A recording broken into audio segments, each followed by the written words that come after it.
Let's talk about trust. We all know trust is fundamental, but when it comes to trusting people, something profound is happening. Please raise your hand if you have ever been a host or a guest on Airbnb. Wow, that's a lot of you. Who owns Bitcoin? Still a lot of you, okay. And please raise your hand if you've ever used Tinder to help you find a mate. This one's really hard to count because you're kind of going like this. So these are all examples of how technology is creating new mechanisms that are enabling us to trust unknown people, companies, and ideas. And yet, at the same time, trust in institutions, banks, governments, and even churches is collapsing. So what's happening here, and who do you trust? Let's start in France with a platform, with a company, I should say, with a rather funny-sounding name, BlaBlaCar. It's a platform that matches drivers and passengers who want to share long-distance journeys together. The average ride taken is 320 kilometers, so it's a good idea to choose your fellow travelers wisely. Social profiles and reviews help people make a choice. You can see if someone's a smoker, you can see what kind of music they like, you can see if they're going to bring their dog along for the ride. But it turns out that the key social identifier is how much you're going to talk in the car. Blah, not a lot. Blah, blah, you want a nice bit of chit-chat. And blah, blah, blah, you're not going to stop talking the entire way from London to Paris. It's remarkable, right, that this idea works at all, because it's counter to the lesson most of us were taught as a child. Never get in a car with a stranger. And yet, BlaBlaCar transports more than 4 million people every single month. To put that in context, that's more passengers than the Eurostar or JetBlue Airlines carry. BlaBlaCar is a beautiful illustration of how technology is enabling millions of people across the world to take a trust leap. A trust leap happens when we take the risk to do something new or different to the way that we've always done it. Let's try to visualize this together. Okay, I want you to close your eyes. There is a man staring at me with his eyes wide open. I'm on this big red circle I can see, okay, so close your eyes. I'll do it with you. And I want you to imagine there exists a gap between you and something unknown. That unknown can be someone you've just met. It can be a place you've never been to. It can be something you've never tried before. You got it? Okay, you can open your eyes now. For you to leap from a place of certainty, to take a chance on that someone or something unknown, you need a force to pull you over the gap. And that remarkable force is trust. Trust is an elusive concept, and yet we depend on it for our lives to function. I trust my children when they say they're going to turn the lights out at night. I trusted the pilot who flew me here to keep me safe. It's a word we use a lot, without always thinking about what it really means and how it works in different contexts of our lives. There are, in fact, hundreds of definitions of trust, and most can be reduced to some kind of risk assessment of how likely it is that things will go right.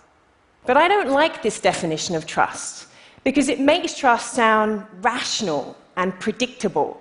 And it doesn't really get to the human essence of what it enables us to do and how it empowers us to connect with other people.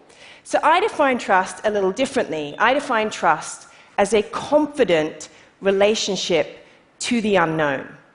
Now, when you view trust through this lens, it starts to explain why it has a unique capacity to enable us to cope with uncertainty, to place our faith in strangers, to keep moving forward. Human beings are remarkable at taking trust leaps. Do you remember the first time you put your credit card details into a website? That's a trust leap. I distinctly remember telling my dad that I wanted to buy a navy blue second-hand Peugeot on eBay. And he rightfully pointed out that the seller's name was Invisible Wizard, and that this probably was not such a good idea. So my work, my research focuses on how technology is transforming the social glue of society, trust between people. And it's a fascinating area to study because there's still so much we do not know. For instance, do men and women trust differently in digital environments? Does the way we build trust face-to-face translate online? Does trust transfer? So if you trust finding a mate on Tinder, are you more likely to trust finding a ride on BlaBlaCar? But from studying hundreds of networks and marketplaces, there is a common pattern that people follow, and I call it climbing the trust stack. Let me use BlaBlaCar as an example to bring it to life. On the first level, you have to trust the idea. So you have to trust that the idea of ride-sharing is safe and worth trying. The second level is about having confidence in the platform, that BlaBlaCar will help you if something goes wrong. And the third level is about using little bits of information to decide whether the other person is trustworthy. Now, the first time we climb the trust stack, it feels weird, even risky. But we get to a point where these ideas seem totally normal. Our behaviors transform often relatively quickly. In other words, trust enables change and innovation. So an idea that intrigued me, and I'd like you to consider, is whether we can better understand major ways of disruption and change in individuals and society through the lens of trust. Well, it turns out that trust has only evolved in 3 significant chapters throughout the course of human history: local, institutional, and what we're now entering, distributed. So for a long time, trust, until the mid-1800s, trust was built around tight-knit relationships. So say I lived in a village with the first 5 rows of this audience, and we all knew one another. And say I wanted to borrow money, the man who had his eyes wide open, he might lend it to me, and if I didn't pay him back, you'd all know I was dodgy.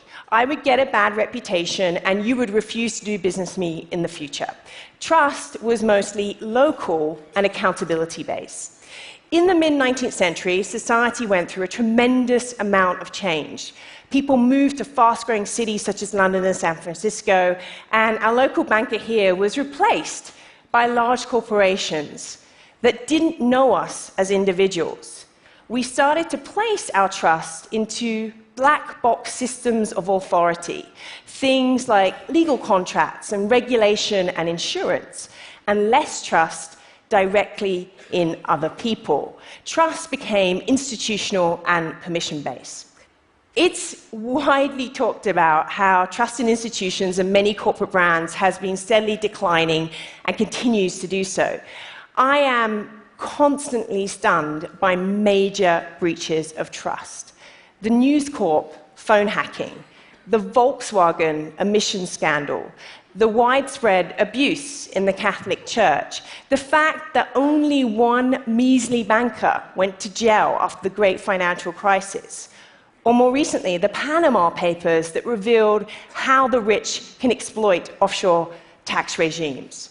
And the thing that really surprises me is that why the leaders find it so hard to apologize, I mean sincerely apologize, when our trust is broken. It would be easy to conclude that institutional trust isn't working because we are fed up with the sheer audacity of dishonest elites. But what's happening now runs deeper than the rampant questioning of the size and structure of institutions. We're starting to realize that institutional trust wasn't designed for the digital age. Conventions of how trust is built, managed, lost, and repaired in brands, leaders, and entire systems is being turned upside down. Now, this is exciting, but it's frightening because it forces many of us to have to rethink how trust is built and destroyed with our customers, with our employees, even our loved ones. The other day, I was talking to the CEO of a leading international hotel brand, and it is often the case, we got onto the topic of Airbnb. And he admitted to me that he was perplexed by their success. He was perplexed at how a company that depends on the willingness of strangers to trust one another could work so well across 191 countries. So I said to him that I had a confession to make, and he looked at me a bit strangely, and I said, and I'm sure many of you do this as well, I don't always bother to hang my towels up when I finished in a hotel, but I would never do this as a guest on Airbnb. And the reason why I would never do this as a guest on Airbnb is because guests know that they'll be rated by hosts, and that those ratings are likely to impact their ability to transact in the future. It's a simple illustration of how online trust will change our behaviors in the real world, make us more accountable in ways we cannot yet even imagine. I am not saying we do not need hotels or traditional forms of authority, but what we cannot deny is that the way trust flows through society is changing, and it's creating this big shift away from the 20th century that was defined by institutional trust towards the 21st century that will be fueled by distributed trust. Trust is no longer top-down. It's being unbundled and inverted. It's no longer opaque and linear. A new recipe for trust is emerging that once again is distributed amongst people and is accountability-based. And this shift is only going to accelerate with the emergence of the blockchain, the innovative ledger technology underpinning Bitcoin. Now, let's be honest, getting our heads around the way blockchain works is mind-blowing. And one of the reasons why is it involves processing some pretty complicated concepts with terrible names. I mean, cryptographic algorithms and hash functions, and people called miners who verify transactions, all that was created by this mysterious person called, or persons called Satoshi Nakamoto. Now that is a massive trust leap that hasn't happened yet. But let's try and imagine this. So The Economist eloquently described the blockchain as the great chain of being sure about things. The easiest way I can describe it is imagine the blocks as spreadsheets, and they are filled with assets. So that could be a property title, it could be a stock trade, it could be a creative asset such as the rights of the song. Every time something moves from one place on the register to somewhere else, that asset transfer is timestamped and publicly recorded on the blockchain. It's that simple, right? So the real implications of the blockchain is that it removes the need for any kind of third party, such as a lawyer, or a trusted intermediary, or maybe not, a government intermediary, to facilitate the exchange. So if we go back to the trust stack, you still have to trust the idea, you have to trust the platform, but you don't have to trust the other person in the traditional sense. The implications are huge. In the same way the internet blew open the doors to an age of information available to everyone, the blockchain will revolutionize trust on a global scale. Now, I've waited to the end intentionally to mention Uber, because I recognize that it is a contentious and widely overused example. But in the context of a new era of trust, it's a great case study. Now, we will see cases of abuse of distributed trust. We've already seen this, and it can go horribly wrong. I am not surprised that we are seeing protests from taxi associations all around the world trying to get governments to ban Uber based on claims that it is unsafe.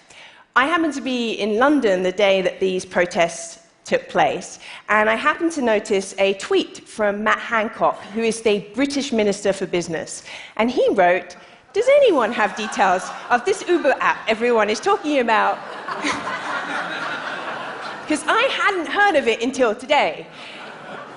Now, The taxi associations, they legitimized the first layer of the Trust Act. They legitimized the idea that they were trying to eliminate, and sign-ups increased by 850% in 24 hours. Now, this is a really strong illustration of how a trust shift, once a trust shift has happened around a behavior or an entire sector, you cannot reverse the story. Every day, 5 million people will take a trust leap and ride with Uber. In China, on Didi, the ride-sharing platform, 11 million rides taken every day. That's 127 rides per second, showing that this is a cross-cultural phenomenon. And the fascinating thing is that both drivers and passengers report that by seeing a name and seeing someone's photo and their rating makes them feel safer. And as you may have experienced, even behave a little more nicely in the taxi cab. Uber and Didi are early but powerful examples of how technology is creating trust between people in ways and on a scale never possible before. Today, many of us are comfortable getting in cars driven by strangers. We meet up with someone we swipe right to be matched with. We share our homes with people we do not know.